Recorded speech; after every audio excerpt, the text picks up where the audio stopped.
Short డిస్కషన్లో అవకాశం ఇచ్చిన ధన్యవాదాలు తెలుపుతూ, మరి మిషన్ కాకతీయ అనేటటువంటి ఒక పథకం ప్రభుత్వం ఒక ఫ్లాగ్షిప్ పథకం, తర్వాత తెలంగాణకు అవసరమైన పథకం కూడా. అది మనందరూ తెలుసు, తెలంగాణ ఉన్నటువంటి ఒక భౌగోళికమైన పరిస్థితిలో మనకు గ్రౌండ్ వాటర్ అనేది ఒక పెద్ద సమస్యగా మిగిలిపోయింది.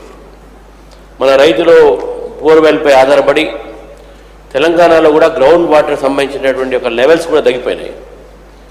ఆ సమయంలో ఈ చెరువుల్లో కూడా వాటర్ వానలు పడ్డా కూడా దాంట్లో నిలకపోవటము, ఆ ఒక గ్రౌండ్ వాటర్ తగ్గిపోయి రివర్స్ నుంచి కూడా ఫ్లో రాక ఈ చెరువులన్నీ కూడా దాదాపు ఎండిపోయిన పరిస్థితిలో ప్రభుత్వం మరి కోట్లాది రూపాయలతో ఈ యొక్క పథకం తీసుకుంది. దాన్ని తప్పకుండా స్వాగతించాలి.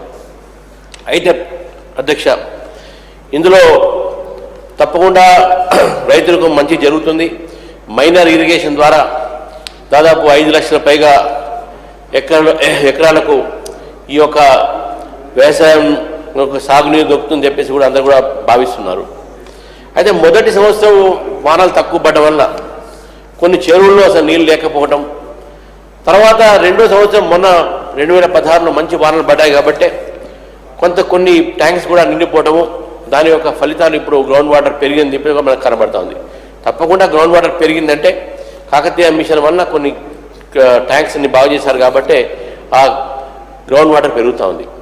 కానీ ముఖ్యంగా ఈ ట్యాంక్స్, ఈ కాకతీయ మిషన్లో కూడా మనం ఇన్ని కోట్లాది రూపాయలు ఖర్చు పెడుతున్నాం అధ్యక్ష. దాంట్లో మనం ఆలోచించాల్సిన అవసరం ఏంటంటే, ఏదైతే ట్యాంక్స్లో ఏదైతే రివులెట్స్ ఫ్లో అయిపోయి ఆ ట్యాంక్స్లో పడతాయో ఆ రివులెట్స్ను కూడా మనం రిపేర్ చేయాల్సిన అవసరం ఉంటుంది. ఎందుకంటే వాన పడినప్పుడు అవన్నీ కూడా వాటర్ వేస్ట్ కాకుండా మళ్ళీ ఆ ట్యాంక్స్కి వచ్చేటట్టు, అదేవిధంగా దానికి